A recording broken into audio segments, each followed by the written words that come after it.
akan belajar tentang struktur dan fungsi tumbuhan serta pemanfaatannya dalam teknologi. Nah, apa saja yang akan kita pelajari? Yang pertama adalah struktur dan fungsi jaringan penyusun tumbuhan itu sendiri, dan yang B adalah teknologi yang terinspirasi dari struktur tumbuhan. Baiklah, kita lanjut ke slide berikutnya.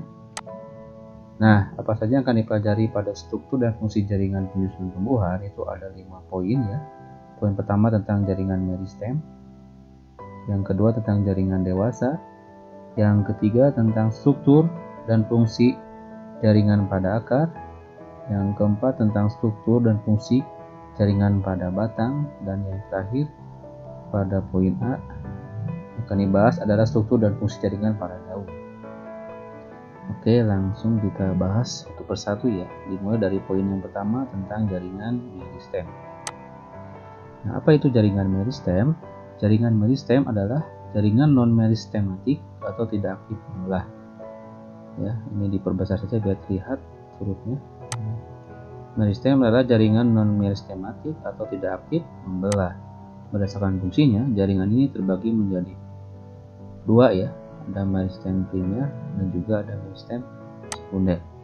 Nah, aktif membelah di sini maksudnya adalah jaringannya membelah untuk tumbuh dan berkembang ya, seperti halnya pada tumbuhan.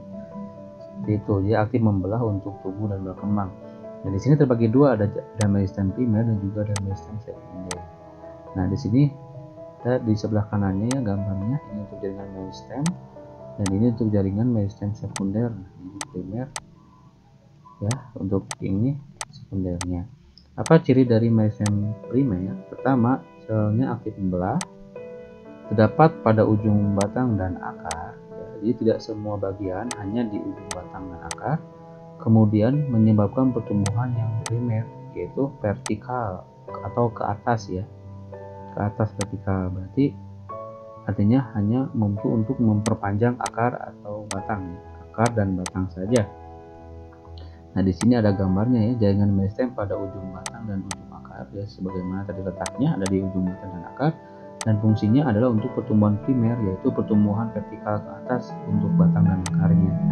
Nah, misalkan di ujung batang ini bergerak tumbuh vertikal ke atas untuk memanjangkan batangnya, begitupun pada akar. Pada masing-masing ujung juga terdapat meristem perimer yang fungsinya untuk pertumbuhan vertikal ke bawah, semakin memanjang. Akarnya semakin ke bawah dan semakin memanjang. Itu fungsi dari meristem perimer. Kemudian yang kedua ada meristem sekunder. Meristem sekunder berasal dari sel-sel dewasa yang berubah sifatnya menjadi meristematik kembali atau aktif membelah. Awalnya dari sel-sel dewasa ya. Jadi tadi kan di awal bahwa jaringan itu terbagi dua ya, ada jaringan meristem dan jaringan dewasa. Nah, sebenarnya untuk yang sekunder ini berasal dari sel-sel dewasa, namun berubah sifatnya menjadi meristematik atau kembali aktif membelah. Contohnya ada kambium pembuluh, vaskuler, dan kambium gabus. Vaskuler ini ya terdapat pada tumbuhan dikotil, diantaranya yaitu xilem dan phloem ya. Nah, bisa dilihat di gambar sebelah kanannya ya. Nah, pembuluh vaskuler ini jika bergerak ke arah dalam membentuk xilem sekunder, dan pembelahan vaskuler ini jika bergerak ke arah luar membentuk phloem sekunder. Ini contoh gambarnya, bisa diperbesar ya. Nah, tadi kan contohnya kambium pembuluh dan kambium gabus. Ini kambium pembuluh vaskuler bentuknya warnanya putih ya. Kemudian ada juga kambium gabus elogen, bentuknya warnanya hijau. Dan yang paling ini gabusnya sudah phloem sekunder. Nah, di sini terjadi proses pembelahan vaskuler ya, atau pembelahan dengan pengangkut sel vaskuler itu ya ke arah dalam yang membentuk xilem sekunder. Nah, ini xilem sekundernya, awalnya dengan xilem sekunder ke arah dalam, dan kemudian ke arah luar dari vaskuler ini bisa membentuk phloem sekunder. Seperti itu. Jadi silakan ingat-ingat ciri-cirinya ya.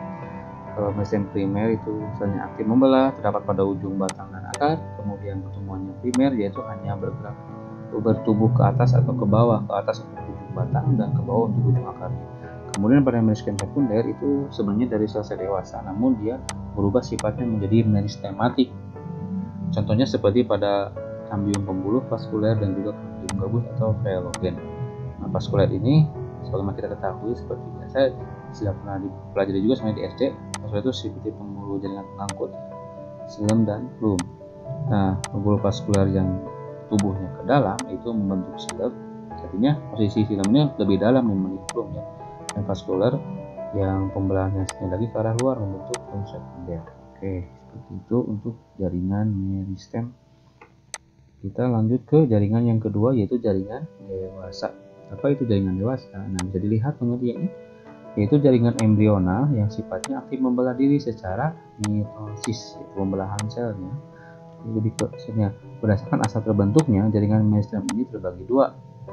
Ada jaringan pelindung dan juga ada jaringan dasar. Ya, seperti itu.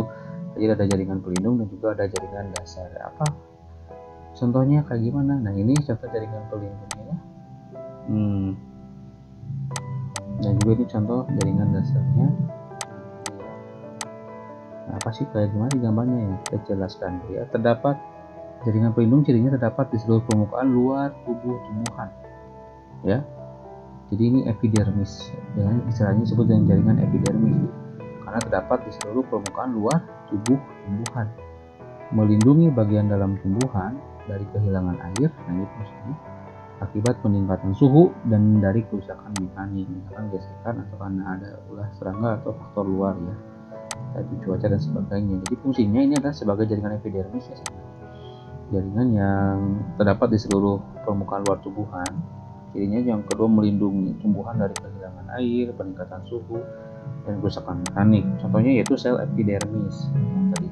Nah, sel epidermis ini mengalami modifikasi ternyata ya, tidak semuanya bentuknya struktur kulit saja, tapi dia juga menjadi sebuah stomata atau mulut, daun, kemudian sisik dan juga trikoma atau rambut-rambut, dan juga duri atau spina. Contohnya, nah ini ada contoh gambar ya, stomata dan juga epidermis. Awalnya ini epidermis, tapi dia dimodifikasi menjadi sebuah stomata untuk pertukaran gas. Nah, kemudian ada juga yang B-nya itu sisik pada durian ya, yang merupakan modifikasi dari epidermis durian. Jadi selain hanya sebagai sel epidermis yang menutupi luar tubuh tumbuhan, juga dimodifikasi bisa menjadi stomata atau bisa jadi sisik pada durian ya, atau duri spina atau trikoma ya, banyak. Kemudian yang kedua ada jaringan dasar. Apa cirinya? Terletak di seluruh bagian tumbuhan dan sini disebut jaringan pengisi. Jadi bagian dalamnya nih. Kalau dari bagian luar untuk pelindung, nah kalau dasar itu bagian dalamnya. Berperan dalam proses metabolisme. Contohnya jaringan parenkim. Metabolisme itu proses produksi sel ya, produksi energi dalam sel. Metabolisme. Contohnya jaringan parenkim. Nah, jaringan parenkim ini bisa berdiferensiasi ternyata menjadi parenkim cadangan makanan. Contohnya pada buah dan umbi. Nah, seperti gambar yang di samping ya. Di sini ada jaringan parenkim yang mana berdiferensiasi menjadi cadangan makanan pada buah dan umbi. Ini sel parenkimnya ini butiran amilum sebagai cadangan makanan tadi ya. Itu salah satu cadangan makanan untuk tepung gula. Kemudian ada juga yang dapat berdiferensiasi menjadi palisade jaringan dan juga menjadi jaringan bunga karang, yang mana fungsi palisade jaringan dan bunga karang jaringan ini untuk proses fotosintesis. Itu proses fotosintesis seperti itu ya. Oke, kita lanjutkan. Kemudian untuk jaringan dewasa selanjutnya yaitu ada jaringan penyokong atau penguat, dan juga ada jaringan pengangkut atau vaskuler yang tadi sebenarnya sudah dibahas ya. Vaskuler itu pembuluh, jaringan pembuluh atau pengangkut. Nah, pertama kita bantu jaringan penyokong. Gimana sih gambarnya? Nah, ini ada di sebelah kanannya, ini jaringan penyokong atau penguat. Ini kayak seperti ini bentuknya. Contohnya berperan menunjang bentuk tubuh tumbuhan. Kedua, berdasarkan bentuk dan sifatnya terbagi menjadi jaringan kolenkin dan sklerenkin. Yang mana kolenkin? Nah, ini ya, jaringan kolenkin. Yang kedua yang sklerenkin, contohnya seperti ini. Jadi terbagi dua nih untuk jaringan penyokong atau penguat itu ada kolenkin dan sklerenkin. Apa itu kolenkin? Kolenkin ini ternyata jaringan yang menyokong bagian tumbuhan yang masih muda. Jadi setiap salah satu tumbuhan, jaringan yang tumbuhan yang masih muda ini disokong oleh kolenkin. Tapi untuk yang sel yang sudah tua itu pasti dicokong oleh sklerenkim. Ya.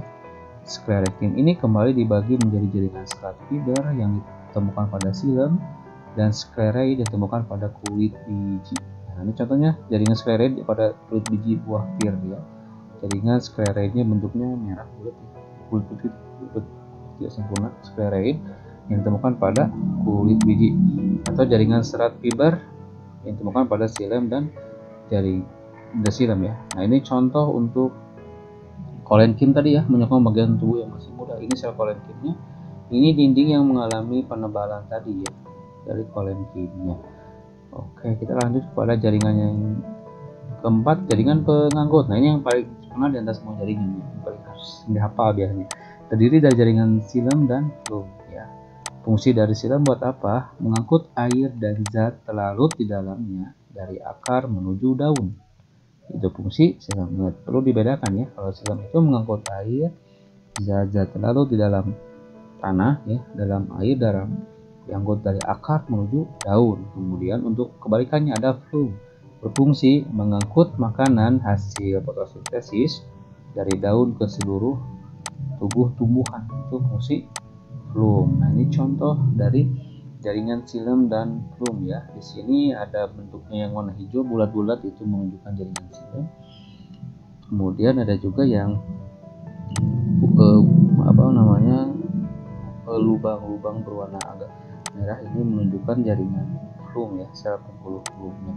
Jadi untuk xilem itu lebih ke dalam posisinya, dan flume agak sedikit keluar. Seperti itu penjelasannya. Ini cukup sekian dulu untuk pembahasan kali ini, kita cukupkan. Terima kasih atas perhatiannya. Assalamualaikum warahmatullahi wabarakatuh.